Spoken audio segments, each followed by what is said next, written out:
This is the ETM Course podcast. Welcome back to the ETM podcast. In this episode, I was lucky enough to interview Scott Tannenbaum, one of the leading experts in the field of teams and teamwork. But first, some background. Back in 2013, I undertook a grad cert in clinical simulation at Monash University and actually used the main project for this to build the plan for the ETM course. One element that we struggled with at the time was recognising the fact that emergency department and trauma resuscitations were conducted by groups of people or teams, yet we were teaching people the old linear EMST or ATLS single operator model, which just didn't seem to work very well in that setting, as eloquently described to me by my registrar at the time, Dr Brett Factor. And we knew that these teams were nearly always composed of groups of people who had rarely or never worked together before, arriving and being expected to perform in a high-stress situation. Conflict was common, communication was frequently poor, there was notable cognitive inefficiency, and often this had a negative impact on not only our experience of working in that environment, but on the patient themselves. This drove me to start looking for any research or evidence on how to get groups of people who rarely work together to function as a team.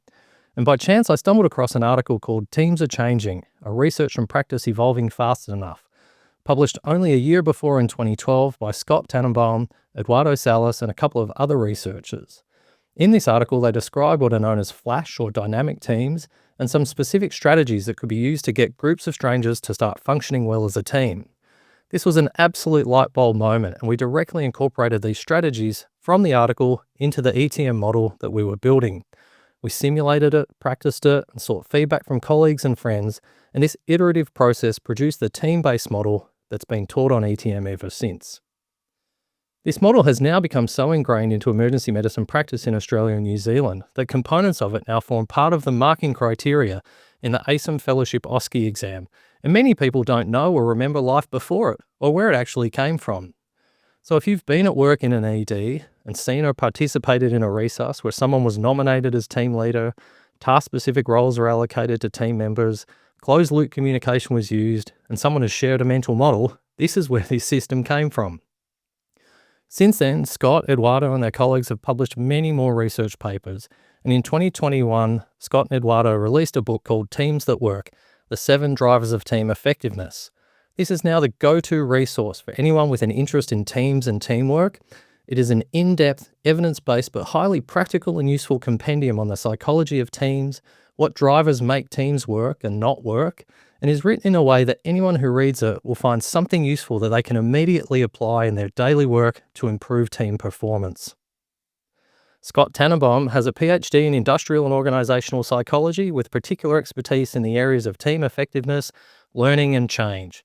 He is president of the Group for Organizational Effectiveness, where he has supported more than 600 organizations globally, and his research has been cited more than 27,000 times, having advised, coached, and researched all types of teams, including corporate, medical, and military teams, as well as more extreme teams, such as smoke jumpers or firefighters who jump out of planes with parachutes and land on the ground to fight fires, deep sea dive teams, and aerospace crews.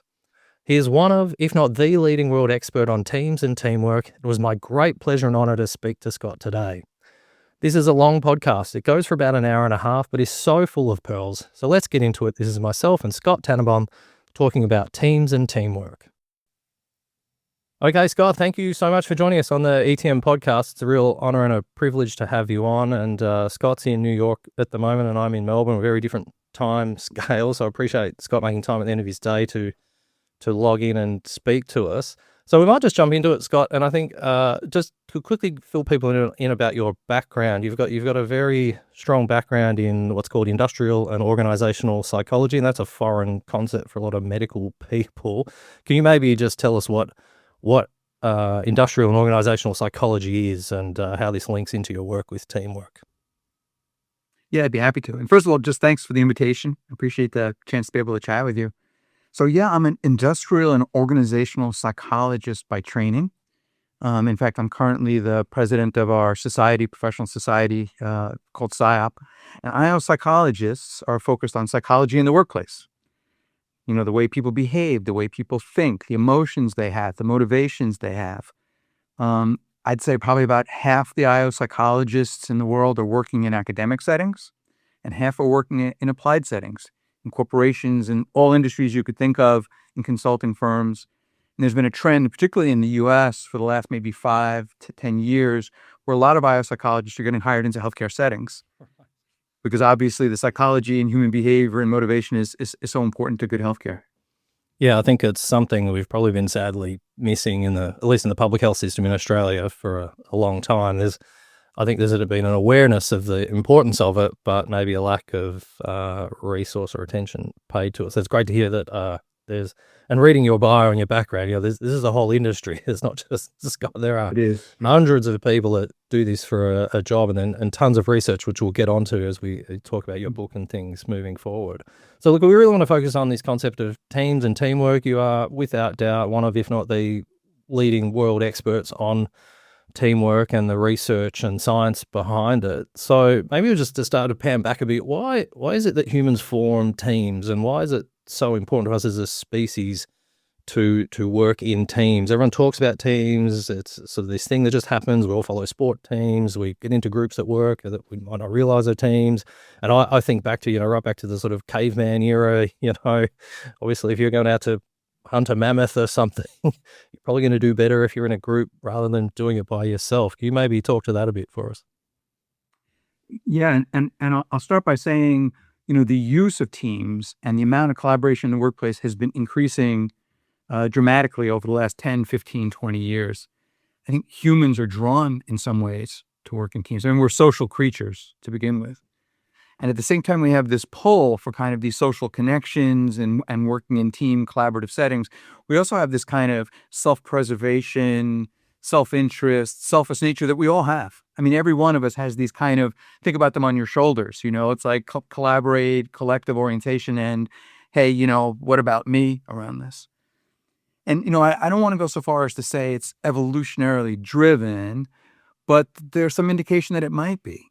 I mean, if you think about it, selfish individuals would sometimes succeed, like in one-to-one versus someone that's maybe more altruistic. But historically, over time, civilizations, towns, caves that had more of a collaborative, collective orientation were more likely to win in the long run. So from an evolutionary perspective, people that tend to be wired a little bit more on the collaborative side were more likely to have survived in some ways. And, we see this also, you can see this in the animal kingdom, and like, for example, in insects. So, E.L. Wilson, who's a well-known biologist, I think they're called myrmecologists. So if you think biopsychology is a specialty area, myrmecologists study ants, right? And when you look at kind of the biology in the insect world, the insects that have literally won over time, are those that tend to be collaborative in nature. Ants, termites, etc. So we're driven to it, and at the same time, we also have a selfish nature in us. Yeah, great. I think that's a great example. You look at ants' abilities to take over your kitchen and your house. They always win. But I agree. It's I think it's interesting to reflect that we don't often think back about the last several 100 to 1,000 years of human society, and think about to medieval Europe and those sorts of things. People that worked in groups and teams sort of always did better, didn't they?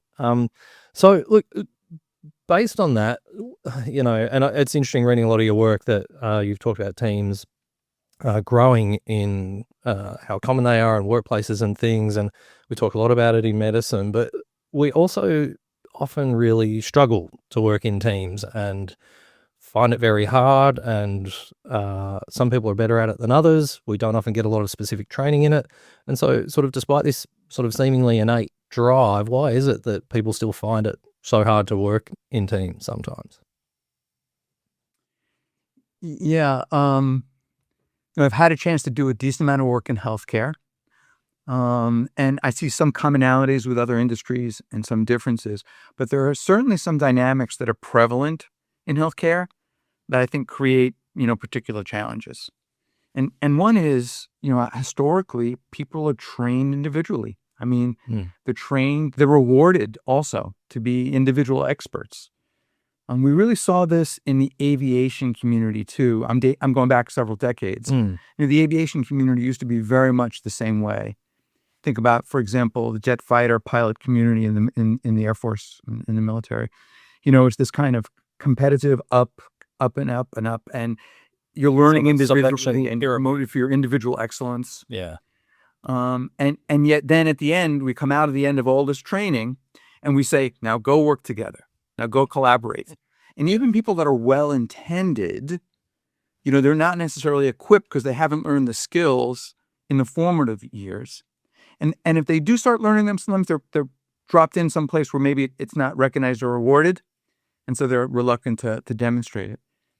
The other thing I'd say is that, healthcare, rightfully so, is interested in bringing in highly competent people, technically competent people. And that should never change. It's got to be part of the equation.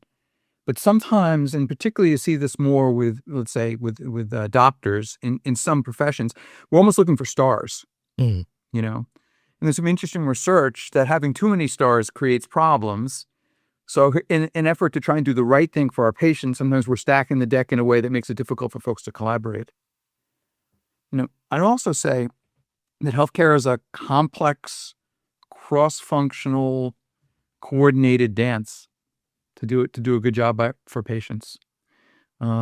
Teams have varying degrees of interdependency, and the way they need to work together may vary.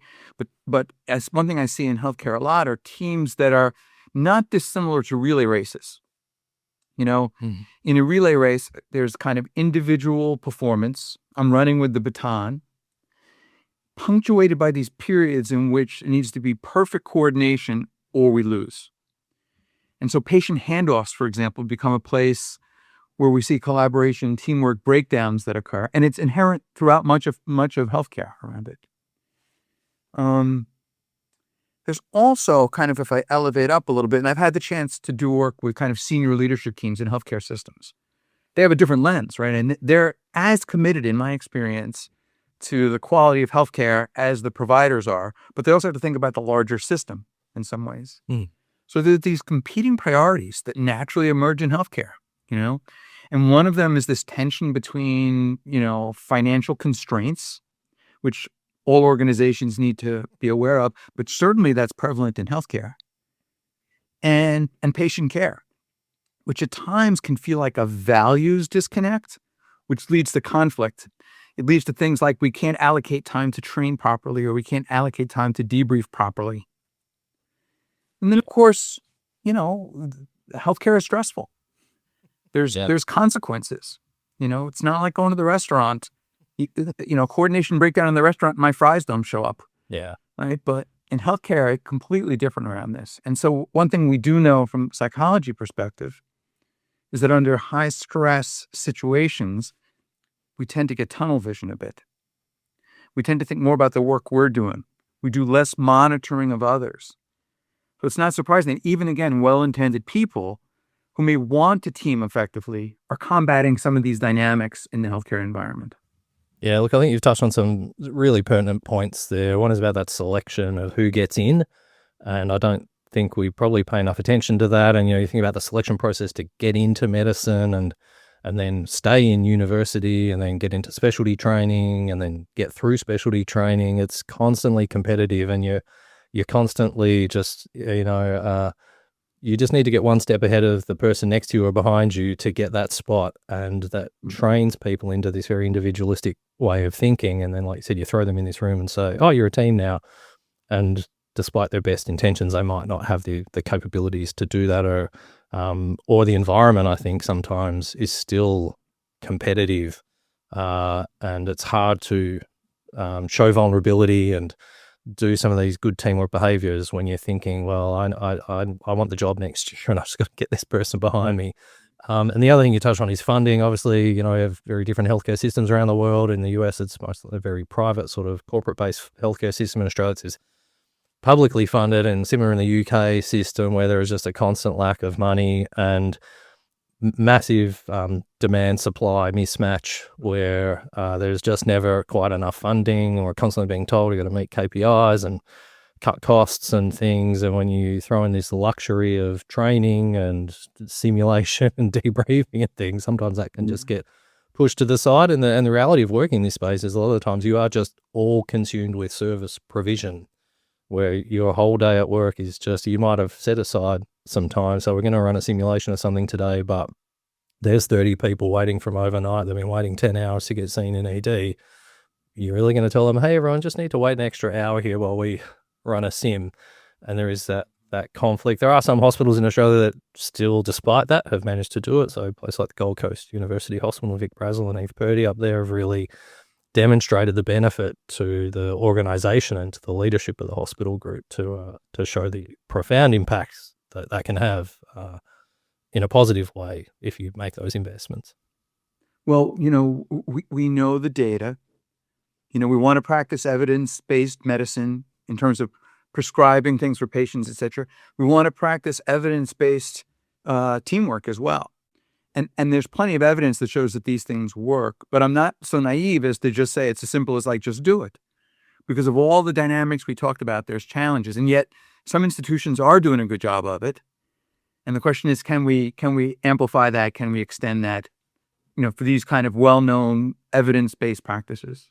Yeah, I think spreading the word about people like Vic Brazel's work is important. And also hearing from experts like you, getting the word out about the importance of it, because I think it is super important. And like I said, there is pretty good evidence out there now. I guess just touching back to that funding point as well, it's a bugbear of mine that people, I made a request at a trauma conference I did a presentation at a year or so ago to please stop using F1 pit crews as an analogy for healthcare teamworks, please, because the differences just could not be more stark, starting with the funding.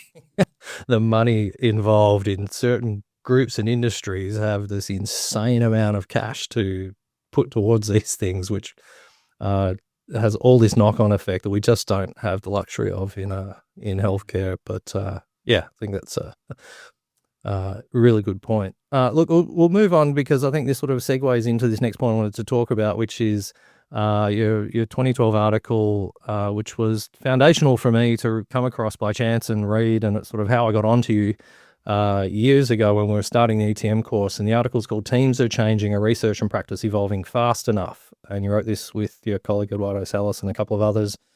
And you sort of described how at that time prior research was sort of focused on more stable teams with well-defined roles and tasks, and a lot of the psychology literature was on teamwork was based on those sort of concepts. But you sort of identified that work and teams were changing in the sort of early 2000s, and work and teams were becoming more heterogeneous and more fluid, a bit more dynamic. And you go on to describe these terms, dynamic or flash teams, which I thought at the time really hit me as a really neat analogy to emergency department resuscitation teams. So maybe could you sort of tell us what these terms mean, or why was this such an important distinction to make at the time for you as a researcher in this field? Yeah. So, as biopsychologists, we like to think of ourselves as scientist practitioners, meaning we're interested in the science, but we're studying things because there's an applied purpose for them. Right? So there's always this line of sight between what are we studying and does it have implications for like real world types of things. And so it made sense that the traditional research, both research, I would say, that psychologists were doing, but also other types of teamwork scholars that focused on the workplace were doing, it made sense for them to focus on teams with intact roles, people staying on the same team. That's how work was performed. You go back to manufacturing industry, and I show up on Monday and Joe is next to me, and I show up on Tuesday and Joe is next to me, and there's the same 5 of us that work all the time. And when someone leaves, it's a big deal. It doesn't happen often, but it's this kind of, so the research was studying those types of things. And then there's the recognition that over time in a bunch of industries, that's not the way work was being performed. So the aha was, we need to kind of make sure that our research is reflective of reality. There still are traditional teams. There still is manufacturing. There still is, but also there's this large chunk of work that I like to make the distinction between kind of classic teamwork and dynamic teaming, right? So classic teamwork is we know who's on the team. There's defined boundaries. Maybe there's defined roles. And all the things that we kind of know historically about teamwork falls under this classic teamwork umbrella. But dynamic teaming may be with different people on different days. There's pop-up things that occur. And I would say teaming occurs anytime there's kind of a reliance on other people to be able to get work done. Right? Teaming occurs anytime we need to be able to share information or update one another. Or if I have to rely on you in some way to complete something that I'm doing, or if we have something that we have to do together, we may not be on the same team. We may be from different functions or departments, but when it comes time, in this case, to treat that patient, we have to engage in teaming or the patient will suffer in some way. And, certainly we're seeing this in healthcare.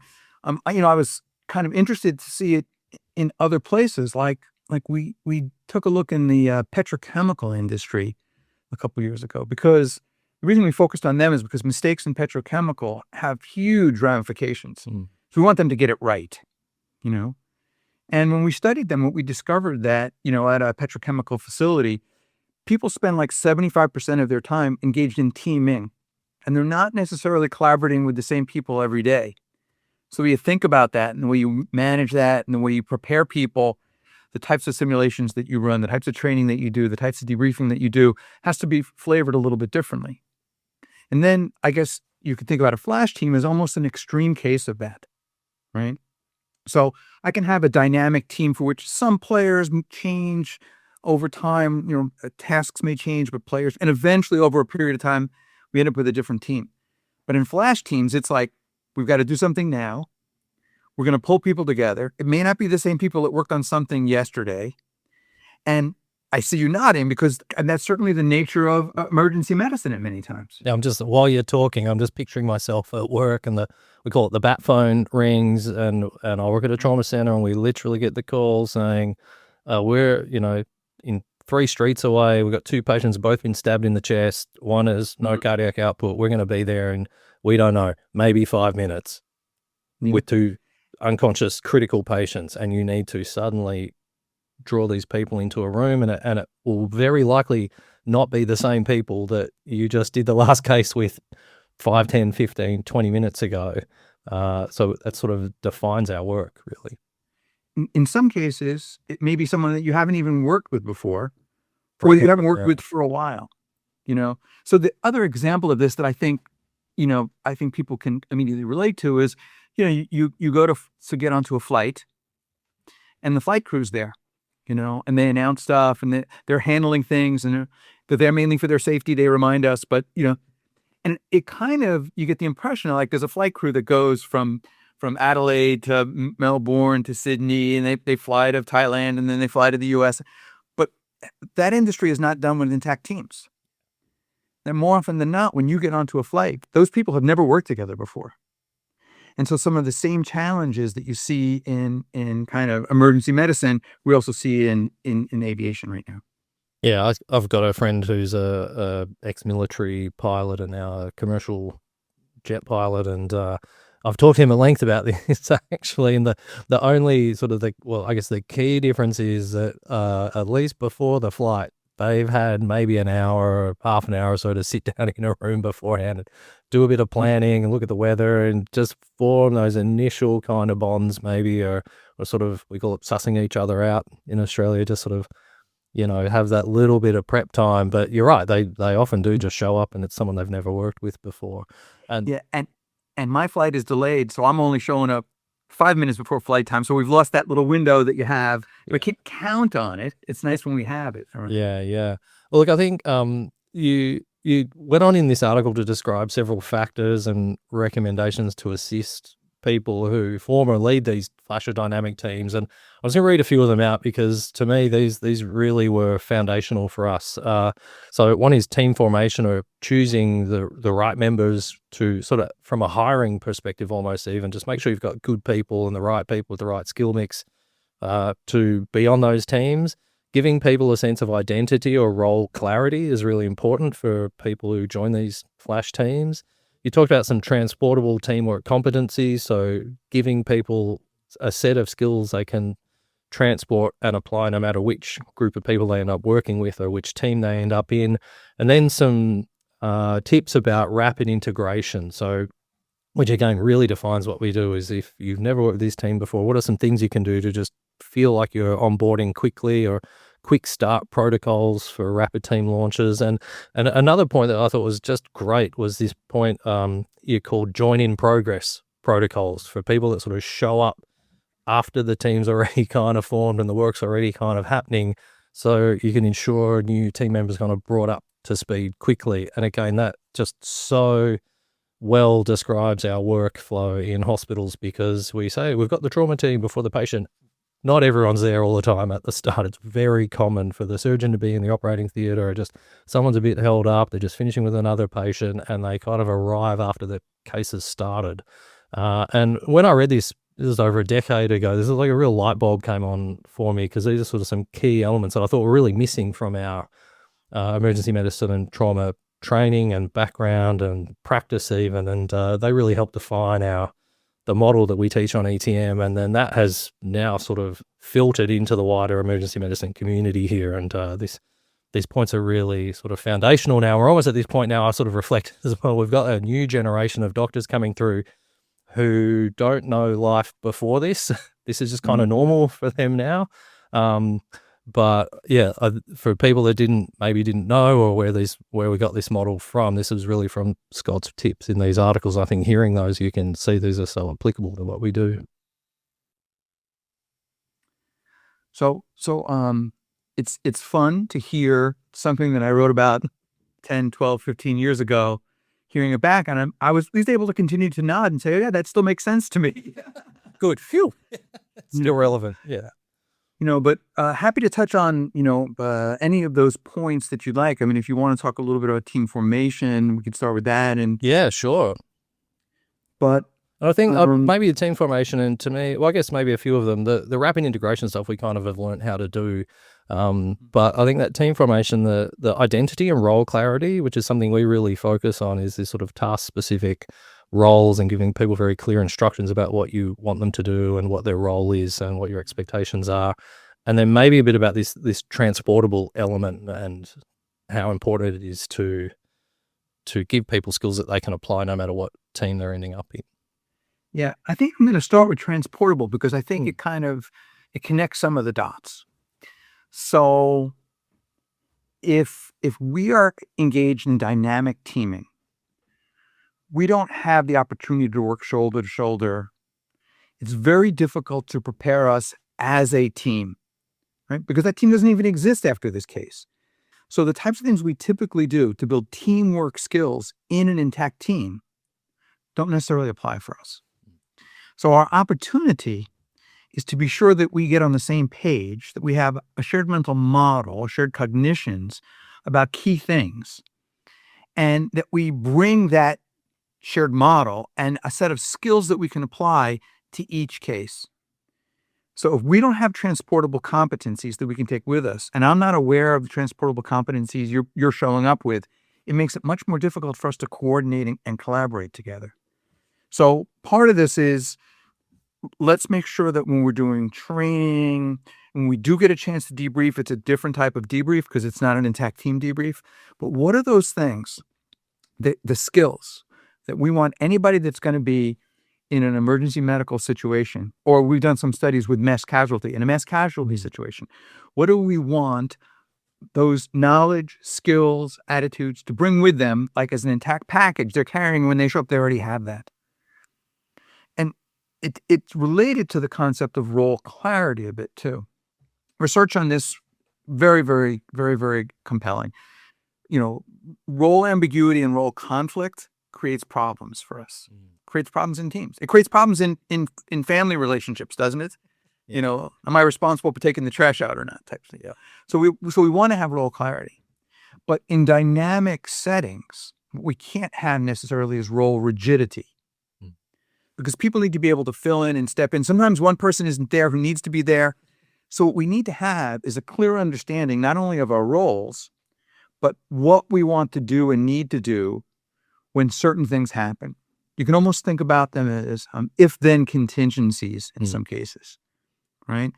And we can train separately. You and I could train separately, Andy, and be trained on the same set of roles to understand my own roles and to have what we call interpositional knowledge, enough understanding about what other people will do, and to have a common understanding about kind of if-then contingencies, so that when so-and-so doesn't make it in the 5-minute window that we wanted them there, what do we do when the anesthesiologist wasn't able to be there? And we still need to clear airwaves, and we got to do things like this. So I think that's where kind of role clarity and transportable competencies come into play. Yeah, great. I think, you've really nailed it there. And that's ability to have people showing up with some understanding of what's going to happen and how things work and the structure and the things you need them to do makes a huge difference. And I think it really amplifies the importance of if you're doing an orientation to surgical registrars, for example, starting at the hospital, who are gonna at some point be part of your trauma team, and on their first day they walk through the ED for 5 minutes, and then that might be the only time you've got. You can still transmit a bit of knowledge and structure and expectation to them to say, hey, when you come down, this is what we want from you, and this is what we expect, and this is what we hope. And have you got any questions for us about your role and what problems you might anticipate when you come down that we can preempt? And so when you arrive, you're kind of going to be able to join quickly. And I think we're going to talk about conflict later, I think, but I think this is often a source of conflict. And I do say this to people who, when they say we ask them on the courses, who's had conflict in Resus, the next question I ask them is, well, have you ever gone upstairs on an off day in a low pressure situation, maybe, so to the surgical registrar teaching day or something, and said, hey, I'm from ED, and we've had some issues when people coming down and not playing nicely in the trauma teams. Hey, so when you're coming down, this is what we expect from you. And when you're coming down, what are you thinking? And, what's your expectations when you're coming? Because I think that sort of mismatch is often the source of a lot of conflict, and that lack of clear understanding of expectations and competencies and roles. I mean, I like something you said there too, which is, I think sometimes when we think about how we develop and prepare teams, we think about them as intact teams. Well, that's not going to always apply here. We all even then think about, like, okay, so we're going to prepare people as this organized, structured length of time in which I have individuals. But looking for opportunities for some of the smaller, bite-size, just in time, or being sure we're on the same page, building interpositional knowledge, building some if-then understanding, can be done in small snippets at times if we're alert for the opportunities around it. Yeah, you don't always need to set aside a whole half day and have a whole in situ simulation happening with 50 people and a 2-hour debrief. You can drop these learning points in and along the way. I'll also add something that we've been doing outside of healthcare. It'll be interesting whether you think this applies in your world or not. But, sometimes what's important to know is what you're not supposed to do. Yeah. Right? So we've even played a little bit with what we call red, yellow, green charts. In this role, these are things you do. You don't need to ask anybody. You don't need to check with anybody. These are things, if you're going to do it, make sure you're getting some feedback from somebody that has a little different expertise, but we do want you and these are things like, absolutely. Do not hit that button in a nuclear plant. That type. The big red button that says don't push. Yeah. Exactly. So sometimes it's understanding what I'm not supposed to do, and conflict occurs when I reach for something to do something and I'm not supposed to, and I get smacked. Neither one of us feel good about it. Yeah. Well, that's a great point, actually. I think people can really take that in, because it's often very much focused on the action or the positive step you want people to do. We don't often actually ever very clearly define some stuff, which I think helps form some mental boundaries for people and set them up so they kind of know the space that you expect them to move in.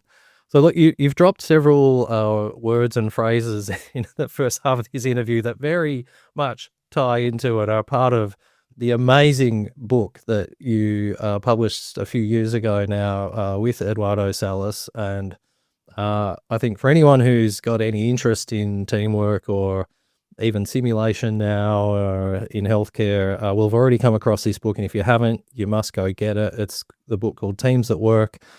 And in it, you describe 7 key elements of teamwork and how they are the key drivers of team effectiveness. And we obviously don't have time to discuss them all. It is a phenomenal piece of work that just includes so much evidence and research and so many meta-analyses and really evidence that points to your recommendations about how to get teams working. And I think I did just want to ask you quickly before we delve into a few of the key points, how long did it take you to research and compile this book? Because the depth and sort of complexity of the content is incredible. It really is just an amazing piece of work. So what was sort of the background to the publishing of the book? So first of all, thank you for the kind words. That book was a labor of love for us. Eduardo and I have worked together in the team space for 30 plus years in a variety of industries. Ed's background originally was Navy, but he's also done a ton in healthcare over time. And, we were 25, 30 years into the journey together, and we've watched the research. And remember, we saw some of the old research was a little bit more structured. And all of a sudden, we reached a point, we looked at the literature base and we said, there's actually enough good research that's been done now that we feel it's time to take a look at this and figure out what the evidence base really tells us to do, coupled with our boots on the ground experience, but that everything we want to include in the book should have an evidence base, as you mentioned, meta-analyses. And now there's over 50 meta-analyses of teamwork-related phenomenon. So we've reached the point where we felt we were confident enough that there was something to say. And it took us probably about 12 to 18 months, to actually to write it. But we had been living this, immersed in the literature, to realize it was time. Yeah. And how did you whittle it down? I mean, when you read the book, it just makes such perfect sense. The 7 C's and each word starts with C, the 7 elements. It is like a clickable menu, though. There's menus within menus. So under each heading, there's subheadings, and it all just sort of makes logical sense. I think it's really well structured. How did you whittle it down to those 7 key elements? So we said that before anything goes in the book, it has to pass 2 litmus tests. The first is there has to be a strong enough evidence base that we feel comfortable from a scientific perspective. And secondly, it has to pass the sniff test. You know what I mean when I say the sniff test, right? Yeah. So when I said earlier, it would be great just to simply say, do this all the time, and not recognizing the dynamics of what goes on in the workplace, it also has to pass the sniff test around it. So that immediately eliminates a lot of things that there may be cool podcasts about or cool webinars about or other cool books about, but in which they're not grounded in some way, right? And I know you've had guests on here before that also have a very evidence-based approach to it. So that starts by narrowing it down. And then, of course, we try and do what experts do, which is you try and organize your knowledge in some way. And of course, research shows that experts are not great at unpacking their expertise. Yeah. So here's where this kind of dialogue, and we actually brought in some other folks that are also deeply immersed in this to ask us questions to get us to unpack it in some way. And then the test was we tried explaining it to people who are not team people. Yeah, right. And we had some iterations that didn't pass that test, and we ended up with the 7. Yeah, right. Look, I think you've done an amazing job at whittling it down and structuring it in a really easy to understand way. The book has lots of practical and real world examples, I think, as well, that tied into that passing that sniff test to go, this isn't just theory. Here's some, and some of them are, simple sort of day-to-day things, like you going to buy a suit and whatnot, but there's also some very industry specific examples in the book that show the real applicability of the topics. And also I think it just has a nice tone as well of some realism built into it as well, to go like, I think in several sections you do kind of identify like this is the concept, this is the evidence and the theory, but obviously people are still people and it doesn't always quite sort of work out like this. And I found reading it, it's very much, as you're reading it, a sort of a question or an idea will pop into your head triggered by the section you're at.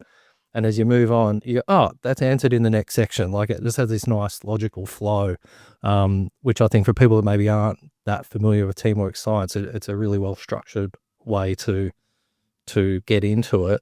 And for those that want depth as well, there is plenty in it.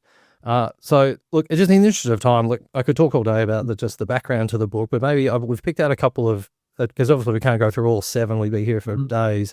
But I think we'll pick a few of the key elements and key drivers that I think sort of relate to the emergency medicine scene at least, and healthcare in general. And I thought we'd maybe start with this concept of capability, which you mentioned before: knowledge, skills, ability, and these other characteristics. And I've read a few of Scott's papers now, and they're the KSAOs, this acronym you'll see written into these.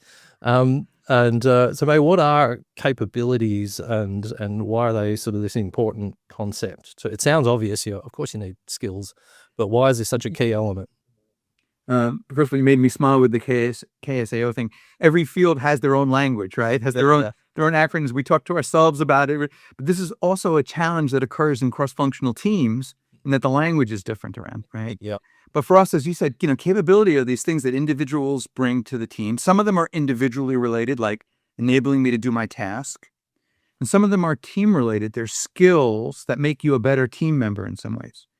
I want to sort of start by saying, even though I'm a team person and I work with teams all the time and I advocate, I do not deny the importance of individual capabilities. And I think one of the myths that I see occur a lot is that people feel like they have to make a decision to either be individually excellent or to be a great team player, and the research does not support that. In fact, in the Australian Special Forces, the number one predictor of being successful through training is whether they see themselves as team players. Yeah. And as you know, these are all type A, super capable, individual, excellent people.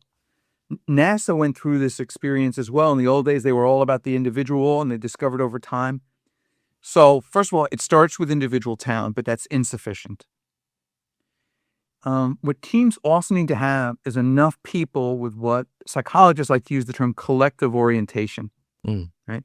Collective orientation is, do you tend to think about the team, or do you tend to think more about yourself? Remember, we started this by talking about evolution and how we're wired. We're all wired for both, right? But people that are higher in collective orientation are more likely to say in their head, how is this going to affect the team? How is this going to affect Joe, right? Teams that don't have enough people with collective orientation will struggle during times when you need tight coordination and collaboration, when you need mutual monitoring, when you need backup behavior and things around this. It is not the case that everybody on your team needs to be super high in collective orientation. Yeah, I think to me, reading that section, that was a really important point as well, because you read these in-depth descriptions of all these things you can do to be a good team player, but that was a key line that it really stood out to me. It was like, not everybody has to have that same high level of team, and that particular point around collective orientation, but enough people do to get the group. Enough. And you want to avoid people who are at the complete opposite end of the spectrum. So, the other thing from psychology is we have what's referred to as the dark triad of personality. Can you maybe talk to that a bit? Narcissism, Machiavellianism, psychopathy. These are things that get you in trouble. And the research shows that in the workplace, those things decrease team learning, team performance, psychological safety, all the things that we need in these kind of dynamic settings. So that we want to make sure, and this is back to your comment earlier about kind of the team formation piece. And even the hiring, like when we're hiring people, if our hiring process only focuses on technical competence, you are unlikely to end up with enough people in your workforce that have collective orientation, that when you form teams, there's enough of that exists. And you're likely to have some people that get through that demonstrate these dark triad characteristics, right? So asking people during the selection process about their prior team experiences and how they handle things will give insights about that. We talk a little bit about it in the book about how you do that, but trying to surface that in some ways becomes really important. And what's ironic in some ways is that if anybody who has worked on a team with a person that consistently has kind of narcissistic behaviors, or that tends to be very self-centered, rude in nature, only thinks about themselves, how that can poison a team, right? Very quickly. But the opposite doesn't necessarily happen, because someone that comes in with really positive attitudes, that deals with someone that's super high in narcissism, the narcissists don't pick up on the positive behavior because they're so low in empathy that they're not picking up on the vibes, right? So we have a window of opportunity when we hire people. Let's just make sure we're not hiring people that have these traits. And in relationships, we sometimes say, well, they're not they're not doing great now, but once they spend time with me, they'll become better. And of course, it never works out that way in relationships. It doesn't work out at work either. Careful on the front end. Yeah, and sadly, doctors are not immune to all of these traits. And I think we've all, if you've worked in healthcare long enough, as you read the book and you read the descriptions of these dot points, you can almost picture the individuals you've come across in your career who've displayed these traits. So, Andy, so if you think about the dynamics, again, in kind of healthcare, super smart people with a lot of, they're put in a situation where they have power because they need to make important decisions. We see the same sorts of things, jet fighter pilots, C-suite executives. And unfortunately, the other thing that happens over time in organizations is as people move up the hierarchy, they get less feedback on how they show up. yeah. And so they tend to show some negative behaviors at times. Yeah, and I think anyone who's ever been in a director's role or had to deal with the fallout of some bad behavior from people with these traits, I don't envy them, and that's why I don't ever want to be an ET director, because the HR component of managing these people in the workplace can get extremely difficult, especially once they've ascended to a certain position of authority and not perhaps been picked up along the way and redirected or had some intervention or input. It can be very hard to manage. And I think, that you dropped a phrase in the book about emotional contagion, and that element that it doesn't take much, and we've all experienced it when a certain personality type comes in the room, it just affects everybody's room. And I think the College of Surgeons have put a lot of work to that here. They've got this Operate with Respect program that they, to their credit, identified that surgeons were maybe a particular niche that had some repetitive bad behaviors, and they've looked at nipping that in the bud early in the surgical training to identify this and sort of educate people about it. And the other group that I think, if people aren't aware of, is the group, I think they're based in the UK, the Civility Saves Lives group, that have published a lot of stuff on this and published some terrifying infographics with statistics about the effect of something as simple as rudeness on team performance and individual performance, and then that absolute knock-on onto patient outcomes. It is absolutely detrimental. I'm really glad you shared that, because it's sometimes easy to think that avoiding rudeness is just kind of like, let's make people feel good. Yeah. And it's not just about people feeling good. Of course, I'd rather work someplace where people aren't rude, but it's not just about my personal happiness on this. It leads to teamwork breakdowns and problems, in part because people feel uncomfortable speaking up, don't say what they should say, the patient isn't well represented, and it starts from some of this rudeness, incivility type of component to it. So I'm glad you bring that up. Yeah, great. I don't know that we have any magic solutions or the time to unpack the solutions to managing with these traits. Again, we could spend a whole day talking about that, but I think it's as important for people to identify. And again, I'm going to keep referring people back to the book because you do pull it apart a bit in the book and do talk about some strategies in the book. And for those that are in a hiring position, I think this is just something to be mindful of. If you want to get good teams working, sometimes that's your filter point, is at the start. Look, let's move on and talk about another element in the book, or another driver, which is cognitions. And everyone has heard this phrase now about a shared mental model. People sort of talk about this a lot in healthcare and teams and simulation and resuscitation now.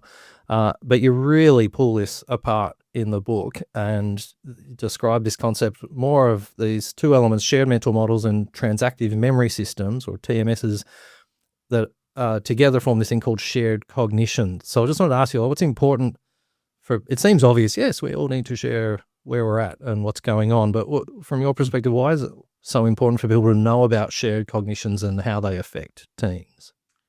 Well, the first reason is that it makes a difference, right? The teams perform better when we have shared cognitions, shared mental models. So earlier we talked about roles, what happens when you think you're responsible for something and I think I'm responsible for it?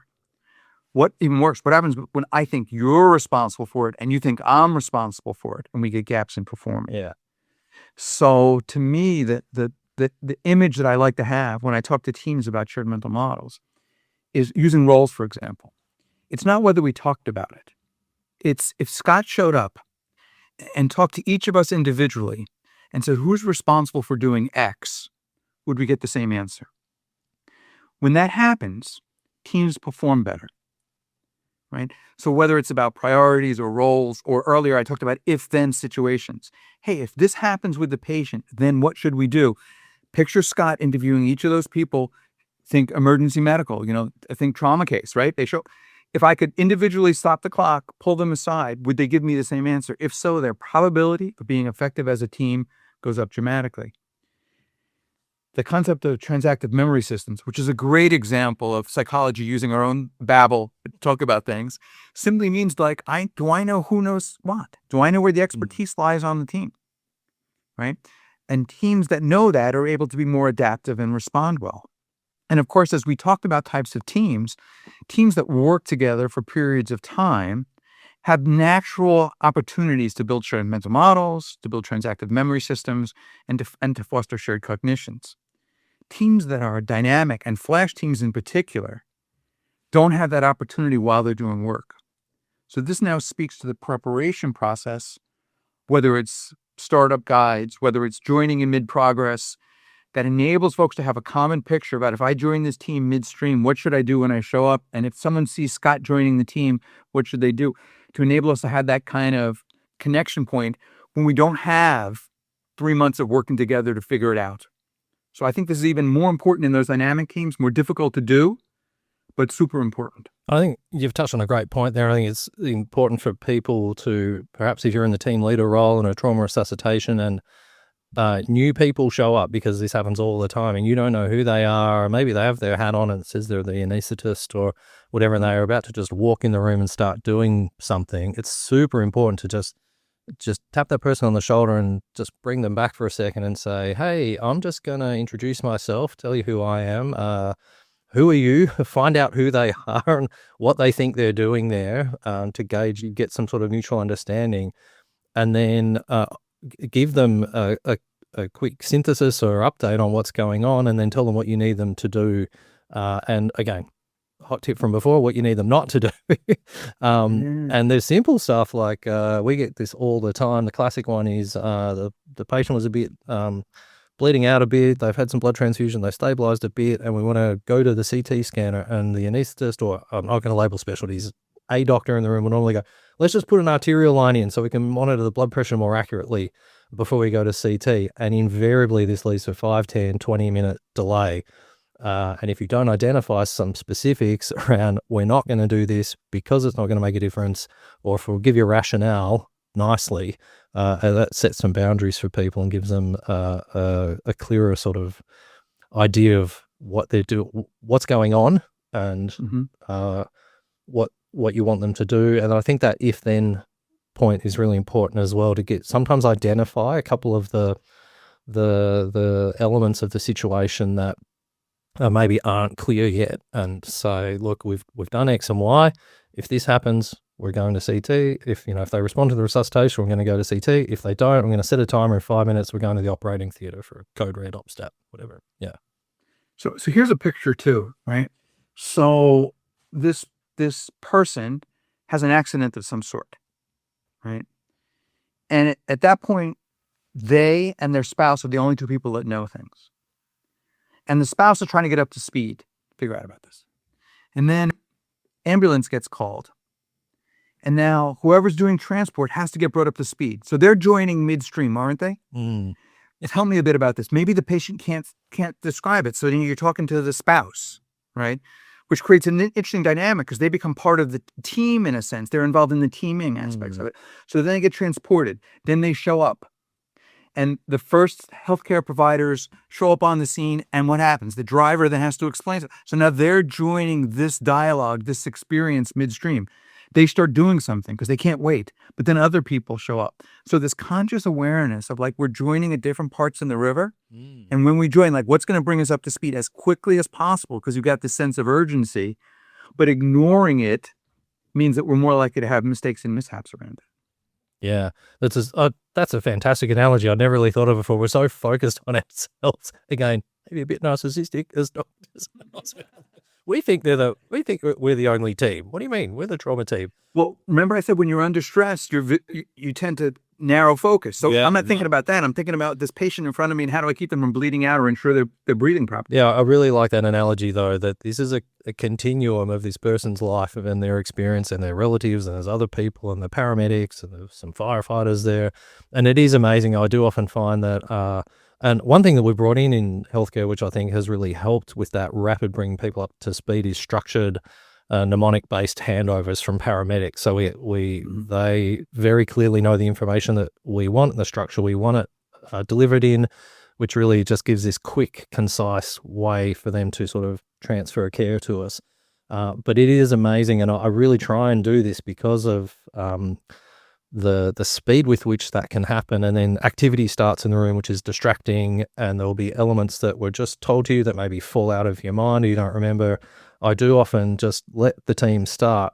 I'll take a breath, and the paramedic's still standing there, and they've finished their handover, and I'll just pause for a second. I'll step back and just grab them and say, hey, I think I heard this thing you said right, but can you maybe just clarify this point for me? Or maybe just dig a little bit further back. Who was there? Is there some family here? Someone else we can get some more information from and look at that longitudinal element. And, we talk about this, the concept that, the ABCD of resuscitation, airway, breathing, circulation. I do say to people now, what does the D stand for? It stands for digital camera. And it is amazing how the information you can get, a lot of the times the paramedics will finish their handover and you step back and you go, did you get any photos of the car? And now even we're getting paramedics show up where there's been an assault or something. The police were there, spent a bit of time at the scene, and the police have already gone and got the CCTV footage from the 7-Eleven next door and downloaded it, given it to the paramedic, and they give that to us. And the utility of that information is incredible. It can totally change your perspective on the scene, and just taking that slightly more longitudinal view that there was some stuff happening beforehand that. And I often say to people as well, we often perceive the severity of certain situations or injuries or symptoms or things that patients are complaining about. And I often say to my registrars, like, if we were actually standing on the footpath and watched this person ride their bike into the parked car and saw it happen in real life, we'd probably be a lot more concerned about them, because they kind of look all right now. You go, well, ride a bike into a car doesn't sound that bad. So there's this perception element too, I think, that's really important. Can I point a few things in your example? Yeah. To tie back some things that we talked about. So the fact that the folks that are doing transport have a handover protocol is an example of this kind of preparation protocol in dynamic teams. And I, as the driver, know what I'm supposed to say. And even though I've never worked with you before, when you show up, you know what I'm going to say. It makes it more likely to work. The second thing is that in the example that you gave is kind of this read back, right? Where you said, I heard you say this, and the closed loop communication piece that we know is really important in team effectiveness, kind of, I think, a living example, and particularly important in dynamic teams because we don't have the history. So we've got to confirm. I love the idea of video as a way of quickly building a shared mental model. Here, look, this is what the bicycle went into this. Oh, now I understand the blunt force trauma, blah, blah, blah. Around the picture of the crashed car is so useful. I think it really, I see doctors who are kind of busy seeing the patient, they step back, oh, they're not that bad. I go, look at this. And it totally changes their perception of the situation. Yeah. And then when you went back to that person and said, can I also ask you a couple of questions about this and this, right? This probing, and the fact that you're paying attention and validating them increases psychological safety. Yeah. Which they weren't sure if they were supposed to say something or not. You have more stripes on your sleeve if it's a military example, so they're quiet. Like, well, actually, when I was at the house, I noticed, blah, blah. Oh, that's useful information that they would not have volunteered if you didn't create psychological safety. So in this one tiny snippet, right, we're seeing these examples of things that we want to build into our practice, given the fact that we're dealing with flash teams and dynamic settings. Yeah, and remembering as well, I think you do touch on this. There's an example in a book about, if you walk past someone at a shopping center car park who's left their headlights on and you go, hey, you've left your headlights on, and they snap back as you go, the automatic lights dummy. Like the next time you go there tomorrow and see someone's headlights on, you're not going to say anything. I think it's really important for us to remember about, there's paramedics often avoiding this terribly stressful situation that we are totally unfamiliar with. There's had all sorts of load on them. They come and deliver this handover to you.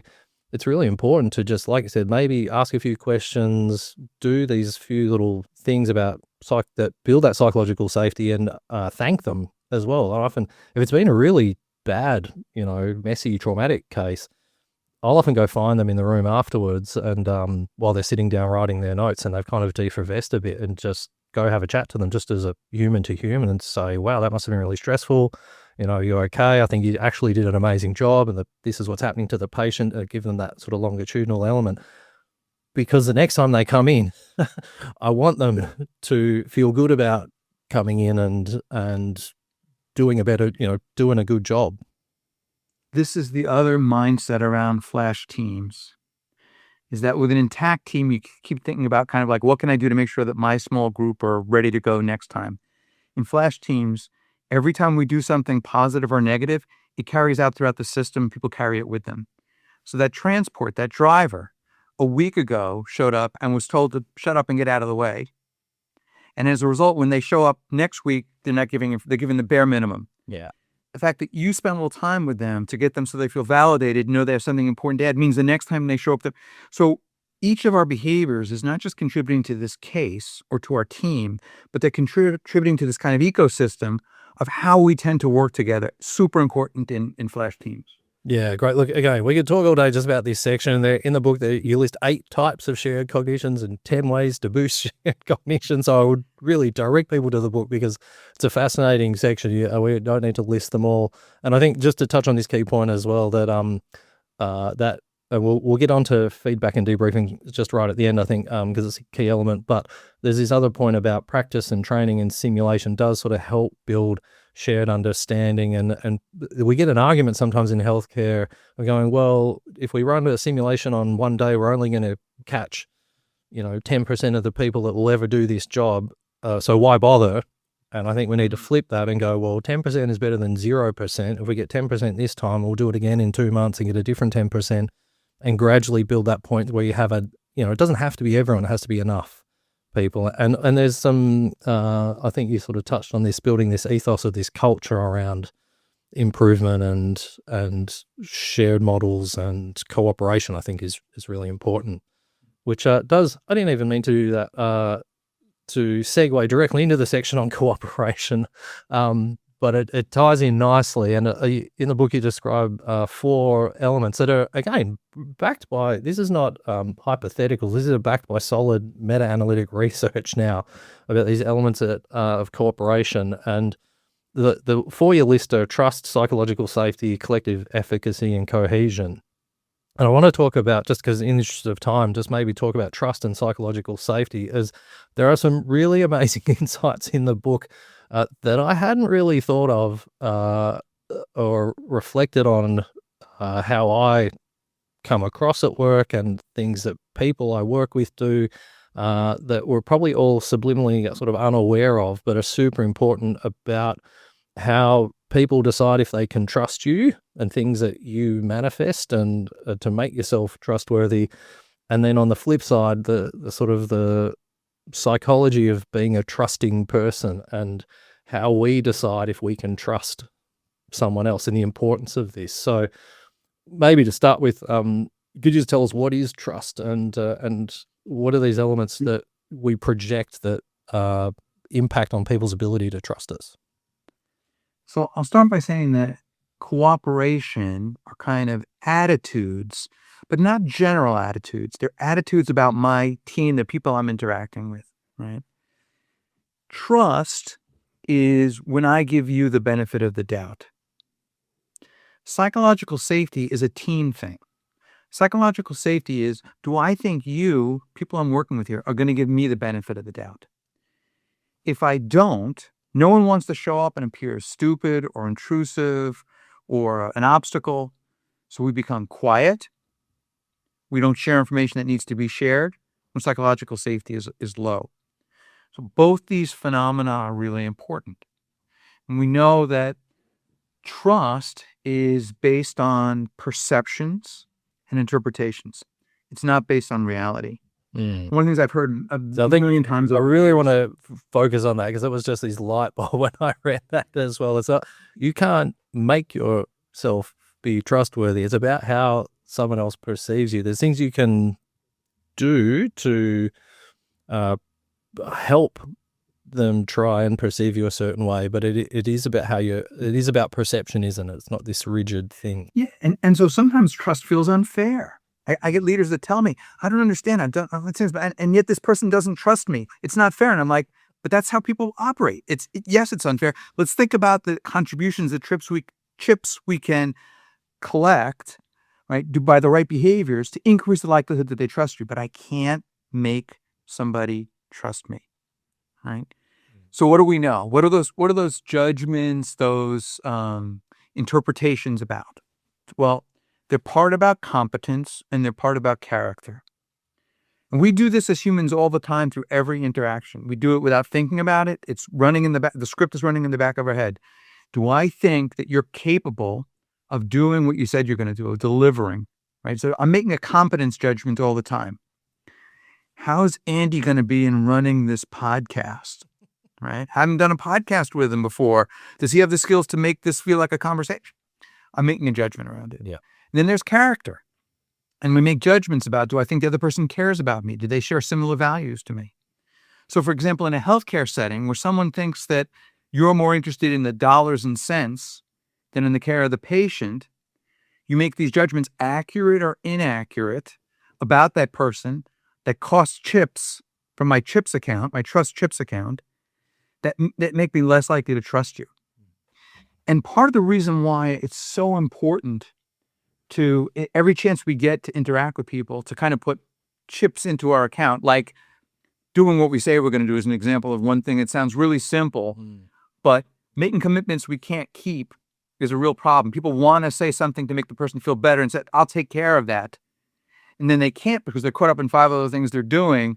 That's going to cost us chips. The reason why that's so important is because the way people interpret behaviors is different depending upon whether we're running a surplus or a deficit in the trust account. I'll give you one quick example from oil exploration. Oil rigs, Gulf of Mexico, teams are split. Some of them are offshore, some of them are onshore. And we build in this 24 hours, 7 days a week video connection between the leadership onshore and the leadership in one of the rigs that we're working with, beautiful, super thrilled. Second one takes their hard hat, puts it over the camera, turns it down. Why? The first group had a positive relationship, a trusting relationship, and they interpreted this as we're getting 24-hour support from Houston. The second rig did not, and they interpreted it as Big Brother is watching me. So the little things that we do on a day-to-day basis either create a surplus or a deficit that tremendously influence whether people trust us or not. Yeah, I think it's really important. There are some, again, direct people to the book as you do pull us apart in a bit more detail, the elements that contribute to, or things that you do that will alter people's perception of your trustability. And, yeah. Yeah, and you, when we were talking earlier, like one super tiny thing that people don't realize they do is they say something, the right thing, and their face, they roll their eyes when someone makes a comment. Like, yeah, right? So we think, if someone were just playing the videotape back, it's like, no, I said, thanks for sharing. But really what I said was, thanks for sharing, and these little, and then what that does is not only inhibits trust, it creates, everyone sees this. They know that you kind of just demeaned this person, and psychological safety in the whole team goes down. So even though you didn't do that to me, I learned vicariously. And this is the other really key thing I think about these concepts in this kind of flash team settings, is that when you show up, Andy, at this situation, and I have not worked with you before, I have no previous data about you. Yeah. And here we are in this emergency case, etc. So I make judgments quickly, but I'm also basing this on who did I work with previously that was in Andy's seat and Andy's role. I make judgments about other surgeons, about other anesthesiologists, etc. So again, here's an example of when you do something good today with somebody and I show up in that same role a day later, it actually makes it easier for me. But when you're a jerk, or you roll the eyes, or you inhibit psychological safety, and I show up, they just think it's another guy just like Andy was, right? Yeah. So it's this community thinking that we have to have in these shared settings, in these flash settings. Yeah, I think it's such an important point that you describe in the book. The trust is based on perceptions and interpretations, like the person's interpretation of what's going on and how you're projecting yourself, and you as the person who wants trust, you can't control it. You can only do things to try and influence it, and remembering that sort of knock-on effect too, and that the way I behave or the trust chips that I spend might actually positively influence a colleague who will be in my role tomorrow when this person shows up. It might set their expectations differently. And I think one thing, it's I explain to people this sort of toddler psychology at work that a lot of anger is based on frustration, and frustration is often triggered by unmet needs and expectations. And emergency departments are designed specifically to be very frustrating places to work in, and it is often easy to manifest your frustration or anger at a situation. And you're maybe not necessarily angry at the person, but if you vent or behave negatively or be angry and express that sort of frustration element in front of a group or to a new member of a flash or a dynamic team, that is going to, it might be totally reasonable given the set of circumstances you're in, and the person might even empathize with you a bit and go, yeah, I get it, man. This is crap, this situation. It's really frustrating. But your external manifestation of that is they're still in the back of their head going to go, yeah, he lost his cool there. Like, maybe he's not quite so good. And we would like to be able to, I'll use the term, give people grace, right? But I'm also caught up in the stressful situation when you show up and do that. But I do think that there's a difference between somebody that's having a bad day and somebody that's having a bad life. And what I mean by that is, if this is a rare outburst for you and I have some experience with you, I know that's not Andy. It's easier for me to give you the benefit of the doubt. When Andy shows up day after day, what they really are is I'm discovering they're a narcissist, or they're Machiavellian, or they have psychopathy, right? That's about someone who's having a bad life. Yeah. And we have to weed those out of organizations because it's really hard to change them. Yeah. But everyone's going to show up at times a little bit having a bad day. Yeah, yeah. Oh, that's a great point. I think, before you, and maybe we'll just quickly talk about that. If you're being the person that's perceiving this stuff, talking about your trusting ability, remembering that sometimes, giving people a bit of slack or a bit of grace is reasonable. But I think there's this point in the book that, again, for the person who is being expected to trust someone, this trusting behavior, it is partly ingrained in us, often based on our life experiences and things that we've learned well before we step into the room. So altering it on the fly is potentially going to be difficult, but manifesting as the team leader or the person in charge, some of these elements that you talk about that do impact people's ability to trust you will have an effect.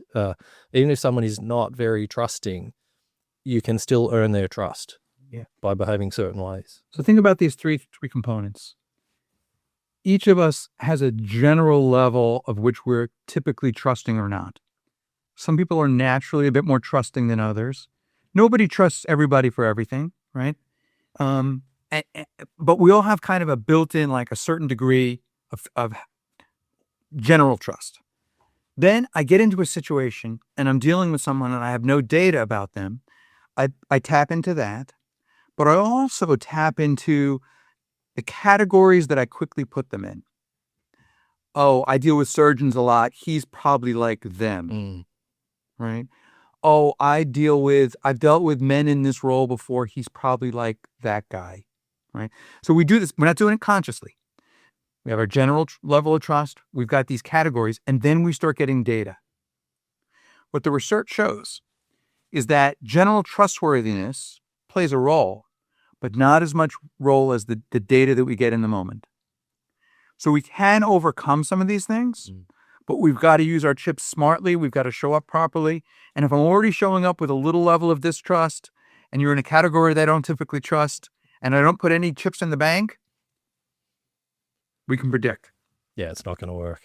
Yeah. And I think just, again, very conscious of time. We're going well over what I was expecting to, but there's this point you mentioned in the book about fault lines as well between groups and how that can impact people's ability to, and to me, the immediate analogy I thought of was the different specialties that come together, and you've touched on that there, that you can almost pigeonhole people by specialty, because for better or worse, certain specialties do tend to follow certain tropes or personality types or behaviors, and it is easy to segment people off in your mind based on just the badge that they're wearing. Sometimes nothing to do with how they're actually projecting themselves, but Right. just being conscious of that is really important. I have no data about you. I only know the role you're in. Yeah. Right. And these fault lines that you alluded to, this is, almost all teams have them. They're the place in which if you put pressure on a team, it's where they'll split. Yeah. So if you don't mind a sports analogy for the moment in American football, because American football is coming to Australia soon. Yeah. The offense and the defense in the locker room is where the split will occur. In a manufacturing facility, it'll split at blue collar, white collar roles. In day-to-day healthcare, it's between the nurses and the doctors. And it could be fine for a month, a year. Pressure heats up. The place where that team tends to split are along those fault lines. And you can kind of anticipate where some of those are and be alert for them. And what we want to do in that case is make sure that we're taking bridging behaviors to connect those with those groups, not waiting until it's been a blow up to be able to deal with them. Yeah, great. I think, the final point on that section, I just wanted to reiterate, which I think you've really eloquently described, is this point that you can't make someone feel safe, but you can help create an environment of psychological safety by factoring in all these sort of various elements. Look, I did just want to touch quickly on this last point about coordination, because it is a sort of a key thing that we probably don't. There's a couple of simple things in it to do with monitoring and backup behavior. And the last point I want to talk about is managing conflict, that we can actually do. It's not hard to learn. There's a couple of simple points about monitoring and backup behavior that make a huge difference to teams' function. So great teams are great in part because they adapt. Sometimes they adapt in the moment, and sometimes they adapt based on experience, so the next time they show up, they're different. It's hard to adapt in the moment if we don't engage in monitoring and mutual backup behavior. So it's a hallmark of high-performing teams. When stress occurs, we tend to do less monitoring and more focused on our own stuff, I talked about earlier. So in these trauma settings, it's really important to remain alert, to do situation assessment, not just of the patient, but also of like other people on my team and what they might need, and to kind of do this mutual monitoring type of behavior that's necessary. Sometimes it's something about someone's exhausted or having a bad day, and I pick up on that, so I don't count on them having to do something that maybe they're not capable of doing in the moment around that. Yeah. So those, I think, like two big behaviors. And then this idea about adapting afterwards is where things like finding times to be able to do debriefs. That's the second way in which teams adapt. And the typical way that we have been teaching debriefs, I'm a huge advocate of debriefs. I think I published an article in one of the British medical journals called the debriefing imperative or something, Yeah. And we need to be doing this. But in healthcare, it's super hard to find the time to do it. And in emergency medicine, you can't do it like as an intact team. Yeah. So are we able to find some time to do some discussions about trends of things, to identify where the if-then breakdowns are occurring, so we can build kind of these transportable competencies through our debriefs, which is different than building kind of our team awareness that we normally do. Yeah, and I think there's some great stats you've quoted in the book about the actual performance benefits of debriefing. It makes a huge difference. It's a 20 to 40% improvements in team So performance. compelling, 20 to 25% better if we can do that. Yeah. And it's something we get pressured a bit about is, this concept of hot versus cold debriefs and, in the moment, just straight after a case versus waiting days. And there's some literature that in the healthcare scene and the partly out of the simulation scene as well to do with recognizing that doing a hot debrief sounds good, that, straight after the case, just pull everyone aside for 5 minutes and do a quick dot point. For the really graphic or traumatic or emotionally distressing cases, and the examples I think of are like maybe pediatric cardiac arrest, those sorts of things, they are like a bomb going off for people sometimes, and it may not actually be helpful to drag people straight out of that, straight into a room or straight into the hallway and go, hey, we're just going to talk about this quickly. Just being mindful of that element that some people may not be helped by debriefing immediately, and you need to be very conscious of the structure and the format and the way you phrase things and the elements you decide to pull out of the situation to give people some safety around that. And there's a great tool you've provided in the book there as well. Yeah, I'll say on the debrief front, one of the things I've had to balance over time is kind of what the perfect way of doing something is and what's feasible in reality. So I'd love for trauma teams to be able to do periodic hot debriefs while things are still fresh in their mind. I'd like to structure them in a way that decreases the risk that you mentioned, but that we can still have a useful kind of learning opportunity while things are still super fresh. And the reality is that if I hold that as the only type of debrief we'll ever do, we're not going to do enough debrief. So that's kind of the reality check. The part about doing the cold debrief is that there's memory, gaps in that occur, but we can still, if we structure it properly, kind of get some good information out of it. One of the key things is preparing the person who leads it. So we did some research with prospective commanding officers in the U.S. Navy, and we taught them how to run debriefs, and then they ran simulated combat missions. We were able to do this as a true experiment with randomly assigned people. And teams that had leaders that knew how to run debriefs outperformed the other teams in simulated combat by 40%. I mean, it's an amazing number. Because we wouldn't teach them anything technical. They just self-corrected. They self-corrected better.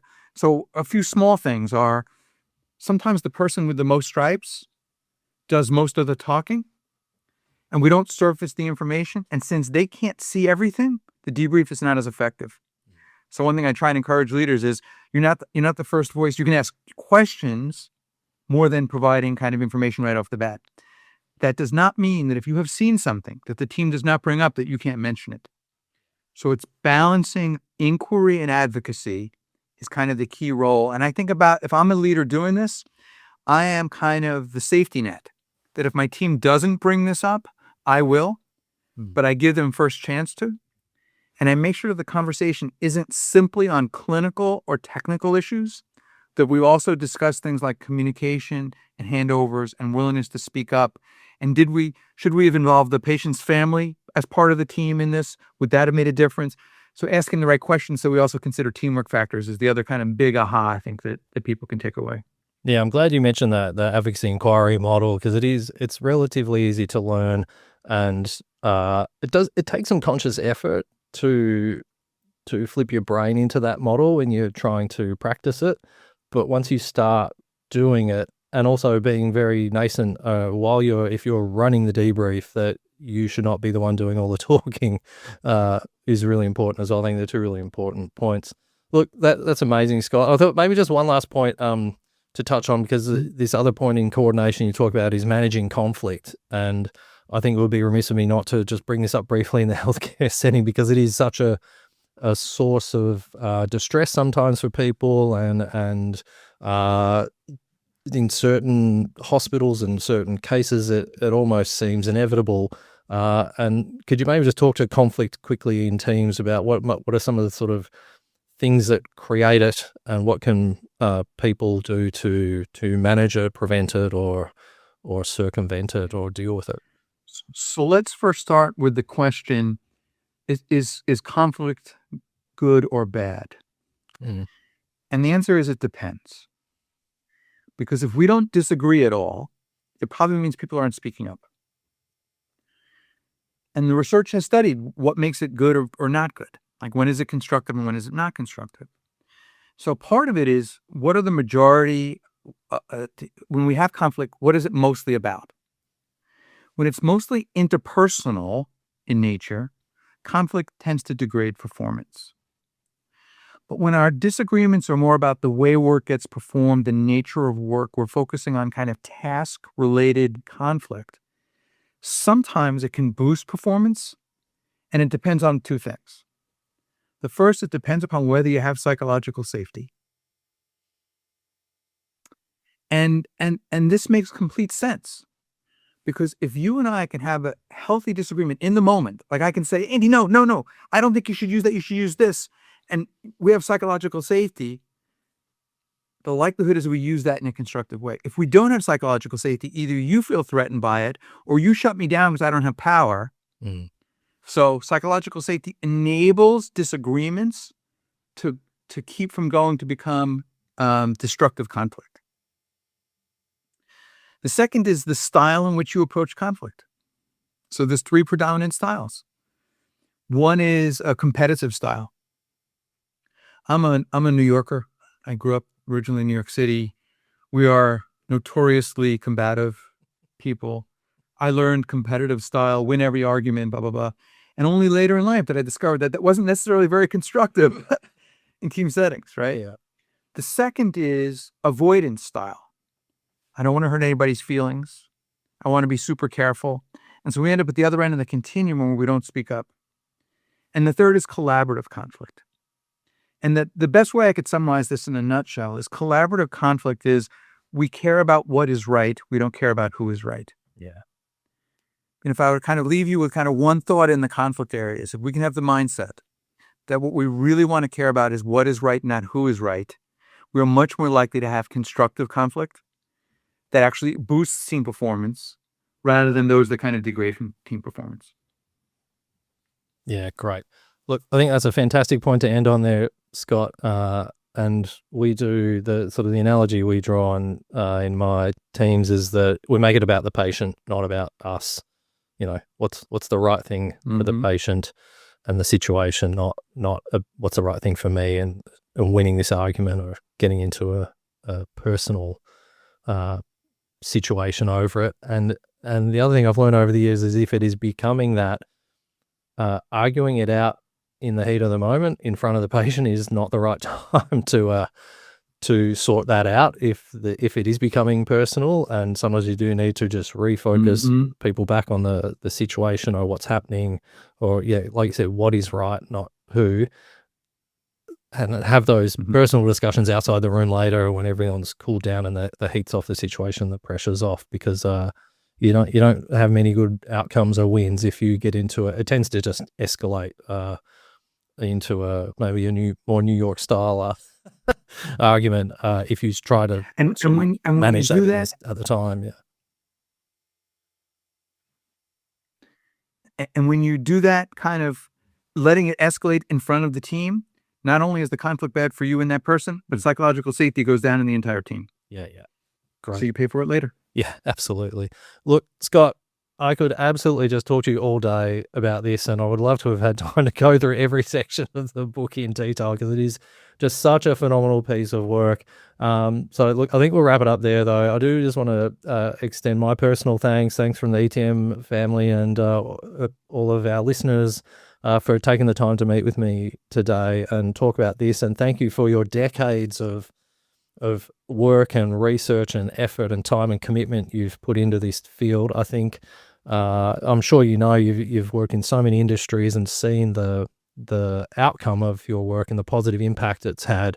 But I can absolutely tell you that it is filtered into the Australian emergency medical scene. And like I said, we've been teaching elements of this for years. The book has added a huge boost to our ability to not just teach, but to the way we practice at work in the emergency medicine scene in Australia. And it is absolutely having a knock-on effect to patient outcomes and patient care, and people really spending time and effort and,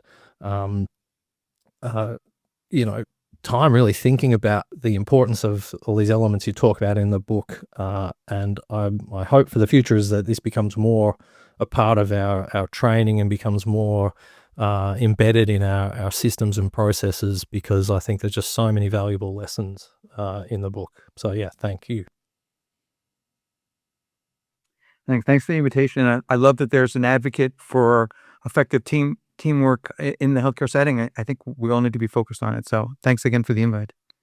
I'd like to extend my huge thanks again to Scott for taking the time to speak to us today in such detail about something that is so fundamental to our work in emergency medicine and trauma. And yet, even as someone with an interest in this topic, I feel that I and our profession still have so much to learn.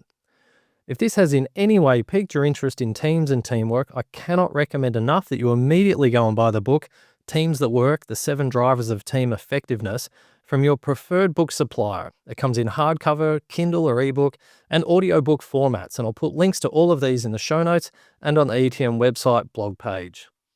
There's so much information about teamwork in this book that it might take you a few reads to really take it all in. But if you're involved in any sort of simulation, team training, hospital or departmental orientation, or you just want to improve yours, your colleagues, your departments, or hospital's teamwork, I cannot endorse this enough as the ultimate go-to reference that you must use. Lastly, if you haven't done the ETM course and you're a doctor or nurse in Australia or New Zealand who manages trauma patients and you want to learn the modern, team-based, ED-focused approach to trauma reception and resuscitation, there are still course places available this year, but they are selling fast, so please get in quick. If you've done ETM and you want to take your trauma skills up a notch, head to our website and check out the ETM Advanced course, where we cover obstetric, pediatric, and geriatric trauma, advanced traumatic cardiac arrest management, and advanced resus room management skills. If you work in pediatric emergency medicine and you just want to learn how to manage seriously injured kids, you can check out our new PTM or Pediatric Trauma Management course, which is essentially just ETM for kids. Links to all of these can be found on our website at etmcourse.com.